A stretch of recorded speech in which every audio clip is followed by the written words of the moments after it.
Welcome to Tony Byrne's View with news you can use. Tony has over 32 years of experience as a chartered financial planner and wealth manager. Tony's passion is to help you retire early and live the life of your dreams with no financial worries. Now to today's episode. Challenging times for property funds.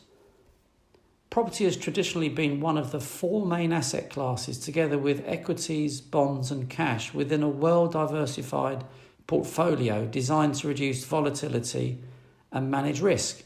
However, things have changed significantly in recent years, especially since the coronavirus pandemic started to hurt the economy just under a year ago. In an earlier blog, I expressed my pessimism about bonds over the coming years because once interest rates start rising, inevitably the value of bonds will fall.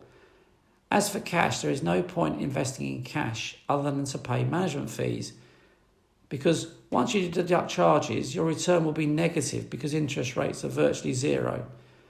By property funds, I'm referring to commercial property, which consists of three property subsectors, namely retail, office and industrial. The retail sector was already facing challenges with the inexorable rise in online shopping, but the lockdown has decimated the sector. Many retailers will close their businesses forever. It looks likely that there will be less retail properties in future. I expect to see a lot of retail to residential property conversions, especially since the commercial property planning laws have now been relaxed so much. Offices have been badly affected too, because office staff have got used to working from home and using video conferencing for meetings. Companies have experienced greater productivity from their home working staff, and that has certainly been my personal experience and anecdotally. Many companies have decided to close their offices for good and employ permanent home working staff. Industrial units have been temporarily affected due to lockdown, but they should recover once we get back to the new normal, whatever that may be. Property funds, by which I mean OICs, which stands for open-ended investment companies, and unit trusts, have also faced a challenging time with high demand from investors to sell their investments at the start of the pandemic, which led to property funds having to be suspended. This meant that most investors were unable to cash in their property funds from around March 2020 until October of the same year. The reason for this is because of the structure of such funds, which are known as open-ended. What this means is that when there is high demand to withdraw money, these funds have to sell their underlying assets. The trouble is you cannot sell an office building overnight if there are tenants renting it under a long-term lease.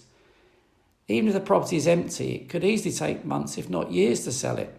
Usually this isn't a problem because property funds have good cash buffers, but when there is high demand to encash the money, the fund cannot meet that demand immediately in full. So they suspend dealings in their fund until everything gets back to normal. So in other words, OICs and unit trusts invested in property are illiquid investments. Commercial property has been a good asset class for decades because it isn't highly correlated with shares. Also, such funds usually generate relatively high rental yields, and traditionally they have had long-term leases with upward-only rent reviews. Commercial property performs well when the economy is buoyant. Although property funds face a number of challenges currently, we do not believe all is lost for the sector. We will be offering property investment in our newly launched discretionary fund management service with Transact. However, we will not be offering OICs or unit trusts. Instead, we will be offering REITs, which stands for Real Estate Investment Trusts. The advantage of a REIT is that you can buy and sell the shares without having to sell the underlying assets, in other words, the properties. So such funds are liquid. That's because such structures are known as close-ended. The disadvantage is that REITs are more volatile than property OICs and unit trusts. Nonetheless, all of these various structures are capable of investing in the very same property assets.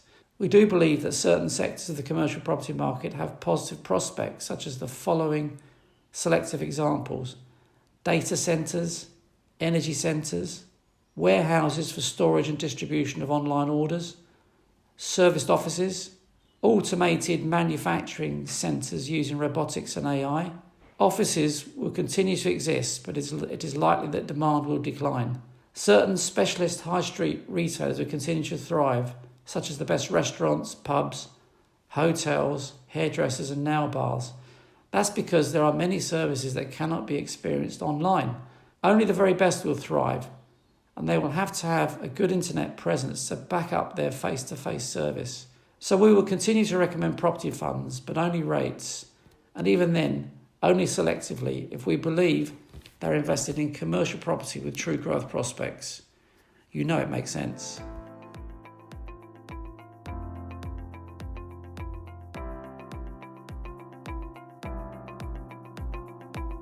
Thank you for listening to today's episode.